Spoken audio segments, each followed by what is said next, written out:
மதீனாவுக்கு வந்ததுமே முதல் வேலையாக பெருமானார் என்ன செஞ்சாங்க? மஸ்ஜித் நபவி கட்டினாங்க. முதல் வேலை அதுதான். மதீனாவுக்கு வந்ததும் எத்தனையோ பிரச்சனைகள் இருந்தது. முஹாஜிர்கள் வீடு இல்லாமல் இருக்கிறாங்க, உணவில்லாமல் இருக்கிறாங்க. ஆனால் ரசூல் ஸல்லல்லாஹு அலைஹி வஸல்லம் அந்த பிரச்சனைகளை கொஞ்சம் தள்ளி வச்சுட்டு முதல்ல மஸ்ஜிது தான். ஒரு பகுதியில் ஒரு 50 பேர் முஸ்லீம்கள் வந்துட்டாங்கன்னா அவங்க முதல் வேலையாக பள்ளிவாசல் தான் கட்டணும். பெருமானார் ஸல்லல்லாஹு அலைஹி வஸல்லம் அவர்கள் மஸ்ஜித் மதீனா வந்ததும் முதல் பணி மஸ்ஜிது கட்டுறாங்க. அந்த மஸ்ஜித் நபவி கட்டுகிற போது பல சஹாபா பெருமக்கள் வேலை செய்கிறாங்க. அங்கிருந்த பழைய மரங்களை எல்லாம் வெட்டுறாங்க. அங்கிருந்த பழைய கபறுகள் மண்ணறைகள் இருந்துச்சு, அதையெல்லாம் தோண்டி சமப்படுத்துகிறாங்க. இத்தனை வேலைகள் நடக்கும்போது பெருமானார் ஸல்லல்லாஹு அலைஹி வஸல்லம் வேடிக்கை பார்க்கல. அவங்க ஒரு சேரில் உட்கார்ந்து வேலை வாங்கல, அவர்களும் செங்கல் சுமந்தாங்க. அந்த கட்டட பணியில் தன்னையும் அமர்த்தி கொண்டார்கள். இதான் பெருமானார் ஸல்லல்லாஹு அலைஹி வஸல்லம் அவர்கள் ஒவ்வொரு இடத்திலும் சொல்லுவாங்க. பள்ளி வாசல்ல எங்கேயாவது யாராவது எச்சு துப்பி இருந்தா, மஸ்ஜிதுக்குள்ள யாராவது ஏதாவது ஒரு பொருளை போட்டிருந்தா அதை அப்புறப்படுத்துங்க, உங்களுடைய பாவங்களுக்கு பரிகாரம். அதை சொன்ன ரசூல் ஸல்லல்லாஹு அலைஹி வஸல்லம் அவர்கள் அவங்க மஸ்ஜிதுக்குள்ள வந்தாங்கன்னா பார்ப்பாங்க, அப்படியே நோட்டம் விடுவாங்க. யாராவது துப்பி இருந்தா தன்னுடைய கையால போய் தான் அதை அகற்றுவாங்க.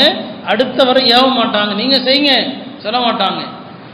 ரசூல் ஸல்லல்லாஹு அலைஹி வஸல்லம் அவர்கள் தாமே வந்து அதை அகற்றுவார்கள், அதை தூக்கி வெளியே தூக்கி போடுவாங்க. இப்படித்தான் ஒவ்வொரு சொல்லும் பெருமானார் ஸல்லல்லாஹு அலைஹி வஸல்லம் உடைய வாழ்க்கையில் இருந்துச்சு.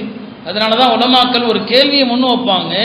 பெருமானார் வந்து இந்த உம்மத்தை செய்யுங்க அப்படின்னு சொல்லி அவங்க செய்யாத காரியம் ஏதாவது இருக்குதா?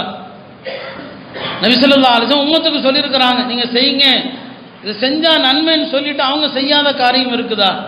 அப்படி ஒரு காரியம் இருந்தால் அதை சில பேர் சில உதாரணம் கொடுப்பாங்க. பெருமானார் ஸல்லல்லாஹு அலைஹி வஸல்லம் பாங்கு சொன்னது கிடையாது, பாங்கு சொல்லியிருக்கிறாங்க, பாங்கு சொன்னால் கூலி உண்டுன்னு சொல்லியிருக்கிறாங்க. பாங்கு சொல்லக்கூடியவர்கள் மறுமையில் கழுத்து நீண்டவர்களாக வருவாங்கன்னு சொன்னாங்க. 7 வருஷம் நன்மை எதிர்பார்த்து பாங்கு சொன்னால் அவருக்கு நரக விடுதலை, நயவஞ்சக விடுதலை என்று சொன்னாங்க. இவ்வளவு சிறப்பை சொன்ன பெருமானார் ஸல்லல்லாஹு அலைஹி வஸல்லம் அவங்க பாங்கு சொன்னாங்களா வாழ்க்கையில்? அதில் ஒரு கருத்து வேறுபாடு இருக்குது. சிலர் சொல்லுவாங்க அவங்க பாங்கே சொல்லலை அப்படின்னு சொல்லி, பாங்கு சொன்னதில்லை. ஏன் அப்படின்னா இவ்வளவு சிறப்பை சொல்லி அவங்க ஏன் பாங்கு சொல்லலை? அவங்க பாங்கு சொல்லி ஹய்யால ஸலா தொழுகைக்கு வாங்க நபி பாங்கு சொல்லி இருந்தா அவங்க பாங்க கேட்டுக்கு பள்ளிக்கு வரலன்னா காஃபிரா போயிடுவோம். ரசூல் ஸல்லல்லாஹு அலைஹி வஸல்லம் அவங்க பள்ளிக்கு வாங்கன்னு கூப்பிட்டு பள்ளிக்கு வரலன்னு சொன்னா நம்மளாம் காஃபிரா போயிடுவோம். அதனால தான் பெருமானார் ஸல்லல்லாஹு அலைஹி வஸல்லம் பாங்கு சொல்லல என்று உலமாக்கள் சொல்லுவாங்க. ஆனாலும் இப்படியும் ஒரு ஹதீஸ் இருக்கிறது. ஒரு பயணத்தில் பெருமானார் பாங்கு சொன்னார்கள், திருமிதியில் வருது. ஒரு பயணத்தில் ஒரே ஒரு தடவை பெருமானார் ஸல்லல்லாஹு அலைஹி வஸல்லம் அவர்கள் அதானும் இகாமத்தும் சொன்னார்கள். அப்போ அவங்க வாழ்க்கையில் எதை மக்களை செய்யும்படி சொன்னாங்களோ அது அவங்க செய்யாத காரியம் அப்படின்னு சொல்லி 1-2 உலமாக்கள் கோடிட்டு காட்டுவாங்க. அதுலேயும் கருத்து வேறுபாடு இருக்குது. அல்லாஹுடைய தூதர் பாங்கும் சொன்னதாக திருமிதியில் வருது. அப்போ இப்படி எல்லா விஷயத்தையும் மக்களுக்கு எதையெல்லாம் அவங்க சொல்லுகிறார்களோ அதை தன்னுடைய வாழ்க்கையில் செய்து காட்டுவாங்க. அருமையானவர்களை, இப்படி நம்முடைய வாழ்க்கை இருந்துச்சுன்னா எல்லாரும் திருந்திடலாம். நபி ஸல்லல்லாஹு அலைஹி வஸல்லம் அவர்கள் பள்ளி சம்பந்தமாக 3 கட்டளை இட்டாங்க.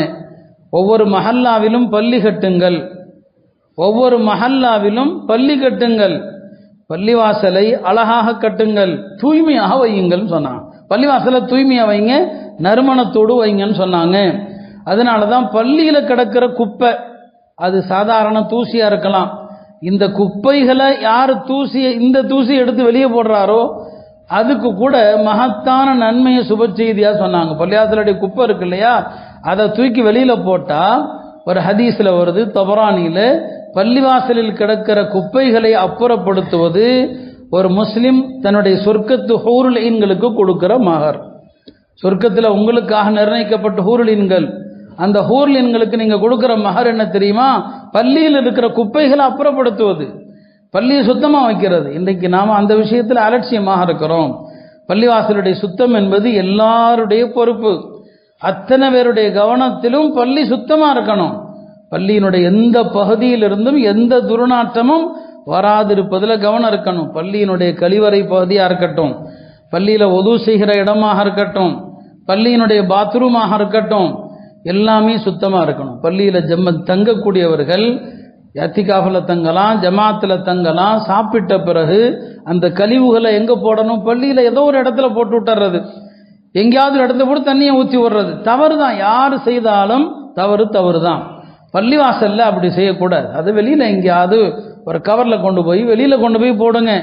பள்ளிவாசலுடைய பகுதிகள் அவ்வளவு தூய்மை பேணப்பட வேண்டிய விஷயம். நான் பல தடவை சொல்லியிருக்கிற பெருமானார் காலத்திலிருந்து உள்ள சுன்னத்து என்ன, வெள்ளிக்கிழமை பள்ளி மனமாக வச்சுருப்பாங்க. அரபு நாடுகளில் இன்றைக்கும் இருக்குது. அந்த காலத்தில் அதுக்குன்னு ஒரு ஆள் இருப்பார், அப்படியே பள்ளிவாசலில் புகை போடுவாங்க. அவங்களுக்கெல்லாம் முஜம்மிர் அப்படின்னு சொல்லுவாங்க, புகை போடுபவர் அப்படின்னு சில அறிவிப்பாளர்களுடைய பெயரோடு அந்த பேரும் சேர்ந்து வரும். இப்போ நபி ஸல்லல்லாஹு அலைஹி வஸல்லம் அவர்கள் பல தூய்மையை குறித்து பேசினவங்க, பள்ளியினுடைய தூய்மையை குறித்து பேசினாங்க.